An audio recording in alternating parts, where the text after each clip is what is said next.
주님이 우리와 함께 하십니다. 우리를 통해 역사하시는 약속의 하나님이심을 믿으시기를 바랍니다.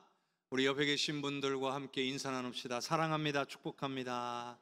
사랑합니다. 축복합니다. 사랑합니다. 축복합니다. 우리 주님의 크신 은혜와 사랑이 우리 모든 성도님들의 가정에 넘치시기를 주님의 이름으로 축복합니다. 신앙인들의 삶에 하나님이 함께 하신다는 것이 어떤 의미인지, 그리고 그게 얼마나 큰 복인지를 아는 것은 매우 중요합니다. 왜냐하면 우리가 믿는 하나님은 저 멀리 하늘 위에만 계시는 분이 아니시기 때문입니다. 하나님은 우리를 너무나 사랑하셔서 우리와 함께 하시기를 기뻐하시는 분이시기 때문입니다.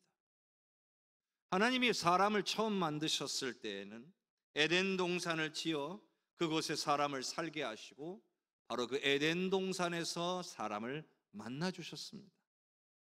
또한 이스라엘 백성들을 애굽 땅에서 건져내신 후에 그들과 함께 하시고 싶으셔서 그들에게 성막을 짓도록 했습니다. 그리고 그 성막에 임하시기까지 하신 것이죠. 예수님께서도 이제 십자가에 죽으실 때가 가까우신 것을 아시고 제자들에게 내가 너희를 떠나갈 것이다. 그러나 내가 떠나가는 것은 너희를 위하여 하늘에 너희를 위한 거처를 마련하러 가는 것이고, 가면 거처가 다 마련되면 다시 와서 너희를 내게로 영접하여 나 있는 곳에 너희도 영원토록 함께 있도록 하겠다. 그렇게 말씀하셨어요. 창조의 목적부터 구원의 목적, 그리고 구원의 완성에 이르기까지 이 한 가지의 흐름이 있는 거예요. 다름이 아니라 바로 하나님께서는 믿는 자들과 영원토록 함께 하기를 원하신다는 거예요. 사랑하는 성도 여러분, 하나님이 저와 여러분과 영원토록 함께 하기를 기뻐하신다는 사실, 원하신다는 사실을 기억할 수 있기를 바랍니다. 자녀들도요, 장성하면 떠나보내잖아요. 학업이든 직장이든 여러 가지 이유로 타 지역으로 가게 되면 사실 1년에 몇 번 보기도 어렵습니다. 그런데도 비록 보지는 못하여도 부모의 마음은 늘 자녀들을 향해 있어요. 자녀들을 너무나 사랑하기 때문이죠. 그런데 우리를 향한 하나님의 사랑은 부모의 마음보다 훨씬 더 크시다는 거예요. 우리를 너무나 사랑하셔요. 그래서 우리가 하나님을 언제나 찾고 구할 때마다 그때마다 찾아오셔서 우리의 감사와 영광을 받으시고 우리의 기도에 응답해 주시기를 기뻐하시는 분이신 줄로 믿습니다. 자, 광야에서요 40년을 살아온 이스라엘 백성들에게 너무나도 큰 변화가 찾아왔습니다. 그것은 바로 그들을 40년간 이끌었던 모세가 광야에서 죽은 겁니다. 그동안의 모세의 영향력은 실로 대단했습니다. 왜냐하면 하나님께서 모세를 통해 말씀하셨고 모세를 통해 놀라운 일들을 행하셨기 때문이에요. 그런 모세가 죽은 거예요. 그런데 하나님은 이 모세의 뒤를 이어서 하나님께서 이스라엘 백성들에게 이루시고자 하는 그 일들을 하시려고 한 사람을 40년 동안 준비해 두셨어요. 바로 오늘 본문에 나오는 여호수아예요. 그런데 객관적으로 이 여호수아가 모세를 대신하기에는 부족한 부분도 있었어요. 또 무엇보다 여호수아 본인 자체가 많이 두려워하고 있었다는 사실이죠. 내가 어떻게 이들을 이끌고 가나안 땅에 들어가 가나안 땅을 차지하고 백성들에게 이 땅을 분배할 수 있을까? 이게 염려되었던 거죠. 그런데 하나님은 모세의 뒤를 이어서 이제 백성들을 이끌어야 했던 여호수아, 두려움 가운데 떨고 있는 여호수아에게 찾아오셔서 격려하고 위로하시고 힘을 주시며 가장 중요한 사실을 가르쳐주고 계시다는 사실이에요. 오늘 우리는 이 말씀을 통해 우리를 향하신 하나님의 뜻을 깨닫는 귀한 시간이 되시기를 바랍니다. 여호수아에게 찾아오셔서 하나님께서 주신 첫 번째 명령은 뭐였냐면 가나안 땅으로 진군하라는 거예요. 아니, 지금 어찌해야 될 바를 알지 못해서 두려워 떨고 있는데 하나님 무조건 가라는 거예요. 어떻게 해야 되나 염려가 되는데 그냥 하라는 거예요. 근데 우리 하나님이 얼마나 좋으신 분이냐면 그냥 무작정 가라고만 하시지는 않았어요. 그런 여호수아에게 하나님은 위로하시고 힘과 용기를 주시기까지 하시는 거예요. 자, 여호수아 1장 5절을 한번 같이 읽어봅시다. 내 평생에 너를 능히 대적할 자가 없으리니 내가 모세와 함께 있었던 것과 같이 너와 함께 있을 것임이니라. 내가 너를 떠나지 아니하며 버리지 아니하리니. 격려해 주신 거예요. 네 평생에 너를 능히 대적할 자가 없으리로다. 얼마나 힘이 되는 말씀이에요. 가라 그래 놓고 그냥 가라고 지켜만 보고 계시는 것이 아니라 염려할 필요 없어. 네 평생에 너를 대적할 자가 없을 것이야. 어떤 나라나 민족도 여호수아 앞에서 패하게 하시겠다는 거예요. 어떻게 해요? 내가 모세와 함께 있었던 것 같이 너와 함께 있을 것이기 때문에, 내가 너를 떠나지 아니하며 버리지 않을 것이기 때문에 너는 반드시 승리하게 되어 있다 말씀해 주시는 거예요.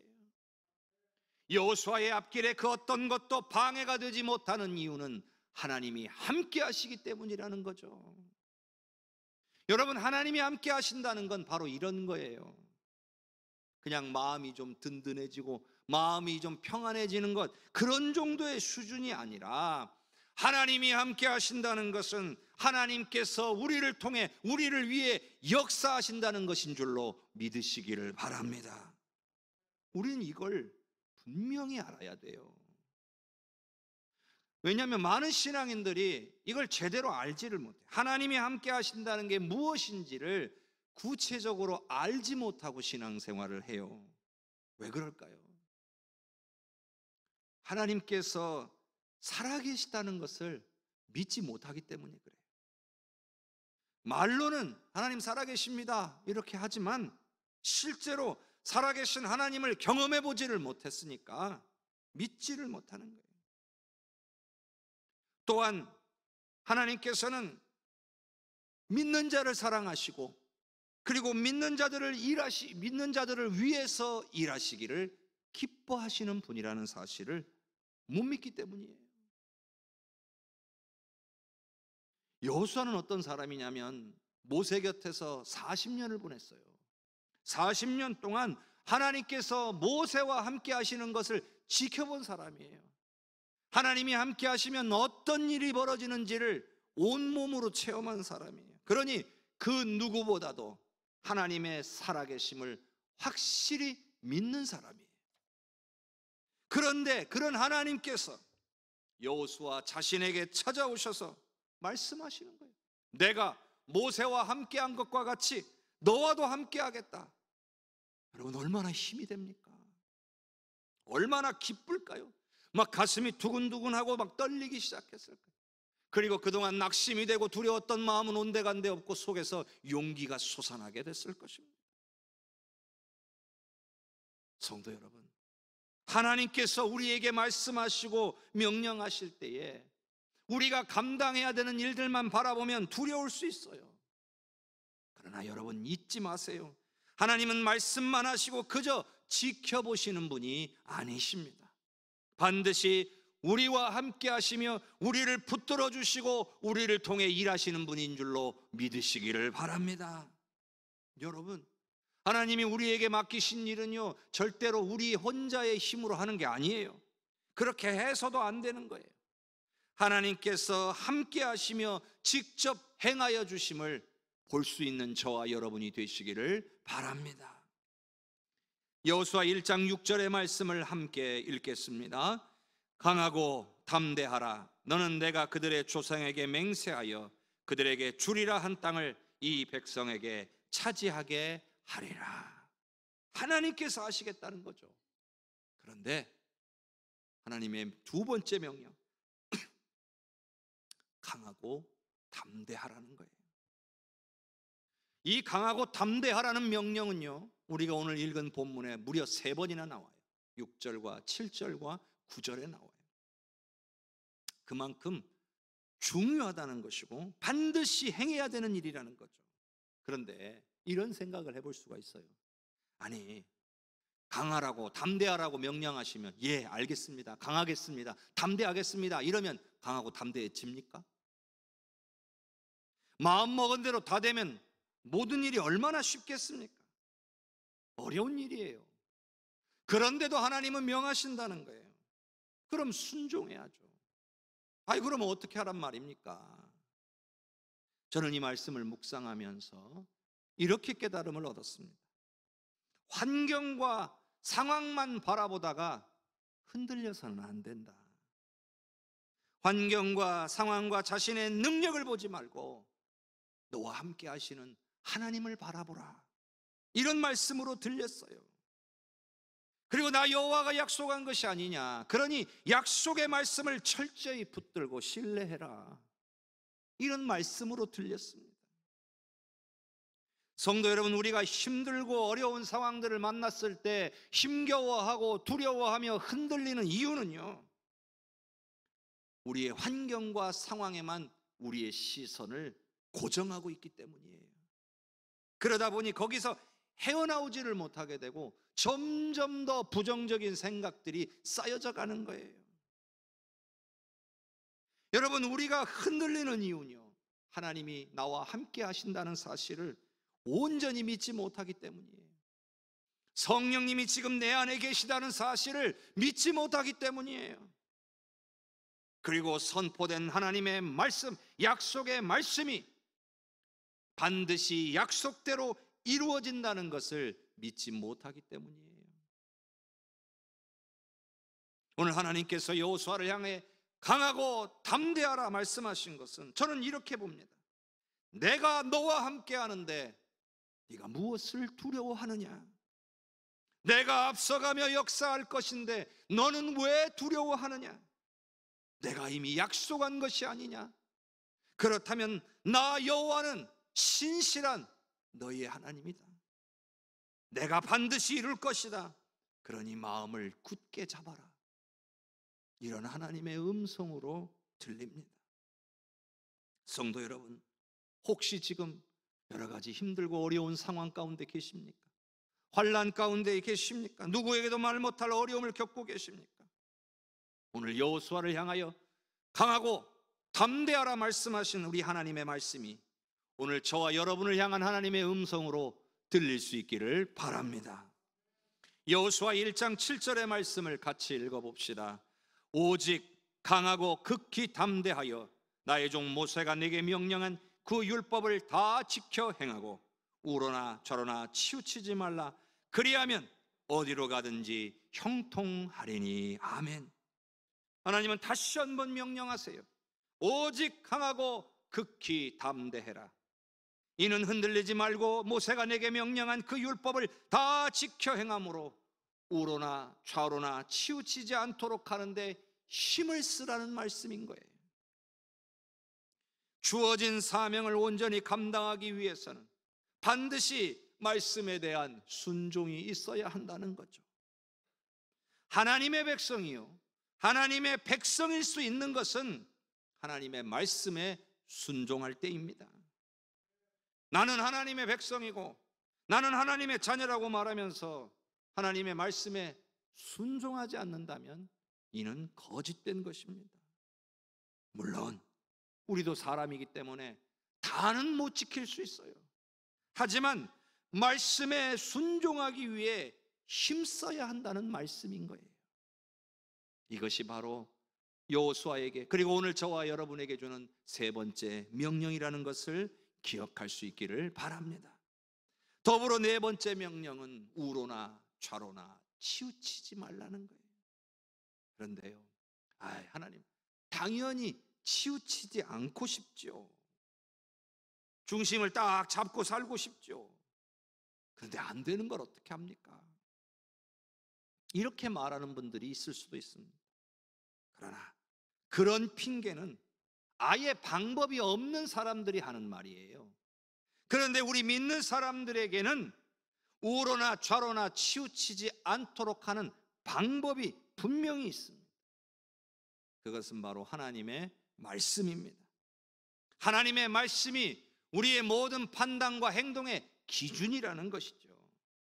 우리 개인의 생각과 우리의 감정이나 우리의 경험이 우리의 판단의 기준이 아니라 철저히 말씀을 기준으로 하는 그런 판단을 하라고 우리에게 말씀해 주고 계시는 거예요. 그러니 우리는 말씀을 가까이 해야 돼요. 우로나 좌로나 치우치지 말라는 하나님의 명령에 우리가 명령에 순종하려면 하나님의 말씀을 가까이 해야 한다는 거죠. 자, 그래서 여호수아 1장 8절과 9절을 한번 읽어봅시다. 이 율법책을 내 입에서 떠나지 말게 하며 주야로 그것을 묵상하여 그 안에 기록된 대로 다 지켜 행하라. 그리하면 내 길이 평탄하게 될 것이며 내가 형통하리라. 내가 내게 명령한 것이 아니냐.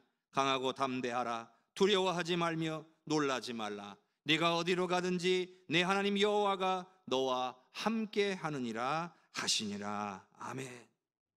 다섯 번째 명령은 율법책을 내 입에서 떠나게 하지 말라. 주야로 그것을 묵상하라. 그 안에 기록된 대로 다 지켜 행하라 입니다. 너무나 구체적이잖아요. 읽고 묵상하여서 지키고 행하라는 거예요.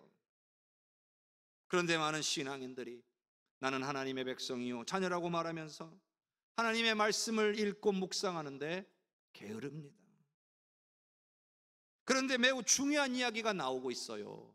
그게 뭐냐면 제일 마지막에 8절 끝에 그리하면 내 길이 평탄하게 될 것이며 내가 형통하리라.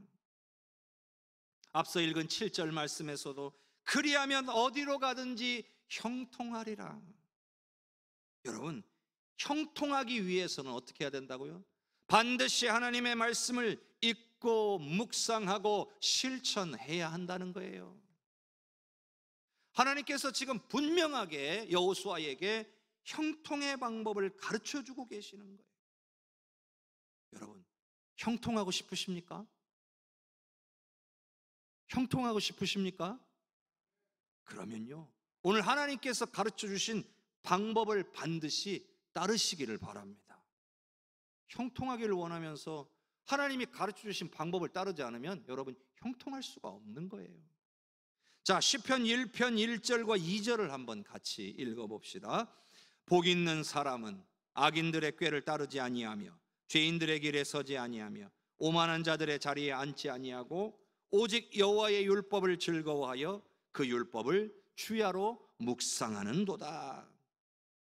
시편 전체의 서론이라고 할 수 있는 이 시편 1편의 처음 두 구절 역시 하나님의 말씀을 가까이 하고 묵상하는 자가 하나님으로부터 복받을 자라는 것을 말씀하고 있어요. 여러분, 말씀을 가까이 하고 막 깊이 묵상하는 사람들에게는요 변화가 일어나고요 성숙해지는 역사가 있습니다. 육신의 욕망을 따라 살던 그런 모습들을 하나둘씩 끊어내게 됩니다. 왜냐하면 무엇이 하나님 보시기에 올바른 삶인지를 깨닫게 되기 때문이에요. 무엇이 복받을 방법인지를 알게 되기 때문이죠. 그런데 하나님의 말씀을 가까이 하지 않는 사람들은 어떻게 되느냐? 자기 자신이 판단의 기준이 돼요. 옳고 그런 것 역시도 자기 자신이 그 기준이 되는 거예요. 그렇기 때문에 자신이 기준이 되어서 판단하게 되면 어떤 일이 벌어집니까? 자기도 모르는 사이에 악인들의 꾀를 따르게 돼요. 죄인들의 길에 서게 돼요. 오만한 자들의 자리에 앉게 되는 거예요. 나도 모르게 그렇게 돼요. 그런데 하나님의 말씀을 가까이 하게 되면, 깊이 묵상하게 되면 분별력이 생기기 시작합니다. 무엇이 하나님 앞에 죄가 되는지, 어떻게 살아야 하나님의 은혜와 복을 받을 수 있게 되는지를 분별할 수 있게 되는 거예요. 근데 많은 사람들이 이 분별을 할 수가 없어서 죄를 짓고도 죄를 짓고 있는지를 모르고 무감각하게 살아요. 은혜와 복 받는 방법이 있는데도 불구하고 몰라서 은혜와 복을 받지 못하고 살아요. 하나님의 말씀이 우리의 삶의 기준임을 믿으시기를 바랍니다. 가끔 운전하다 보면 깜짝깜짝 놀랄 때가 있어요. 앞서가던 차가 뒤에 차가 따라가고 있는데 갑자기 속도를 줄이는 거예요. 그리고는 우측 방향지 시등, 즉 깜빡이도 넣지 않고 그냥 오른쪽으로 확 꺾어버리는 거예요. 교통법규를 모르는 것 같아요.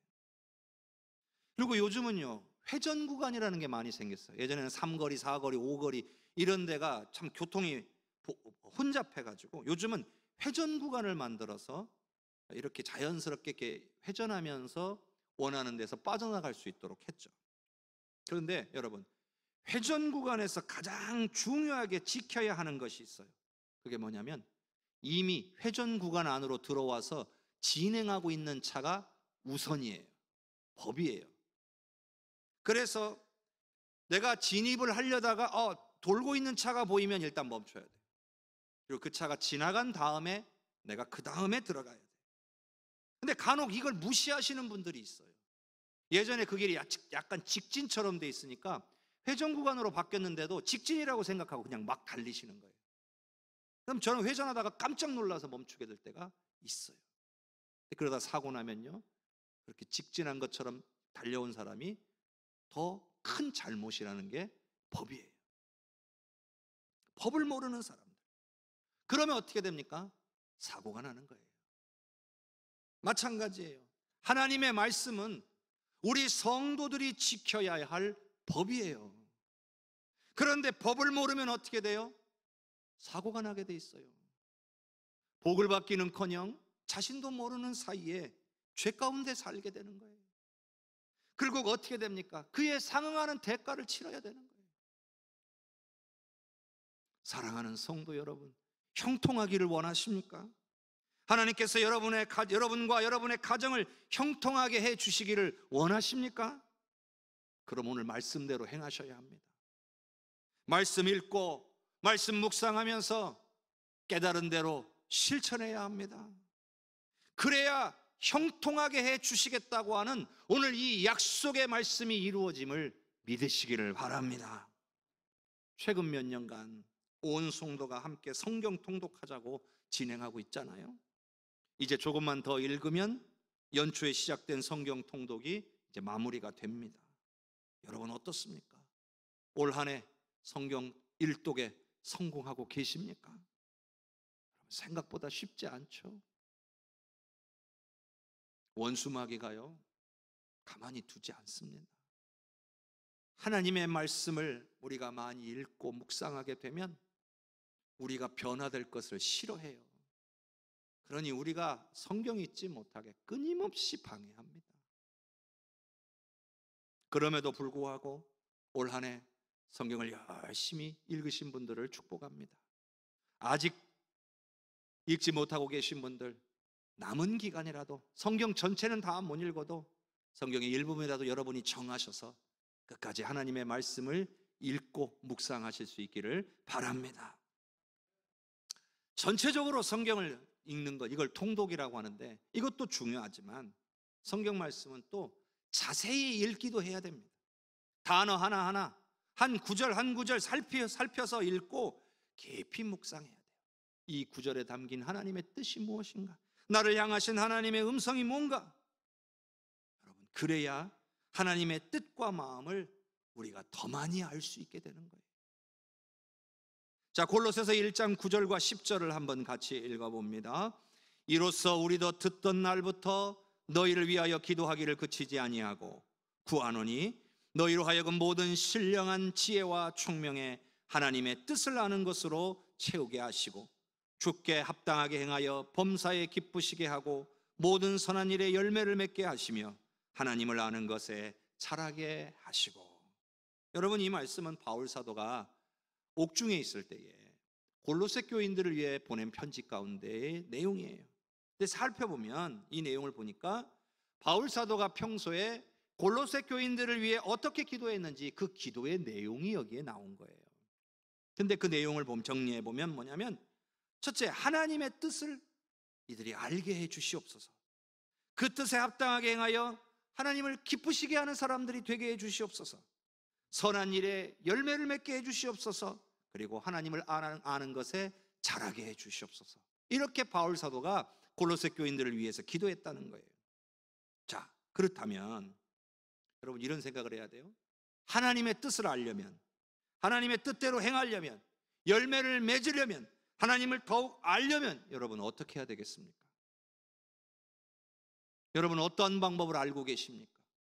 저는요, 하나님께서 하신 말씀에 집중하는 것이 가장 확실한 방법이라고 믿습니다. 말씀 한 구절 한 구절을 곱씹어가며 하나님의 말씀을 깊이 묵상해야 하는 거예요. 여러분 이보다 확실한 방법이 있다면 저에게 알려주십시오. 저는 아직까지 다른 방법을, 이보다 확실한 방법을 발견해 보지 못했습니다. 여러분 우리가 왜 주일마다 하나님의 말씀을 듣습니까? 하나님의 뜻과 하나님의 마음을 알기 위해서예요.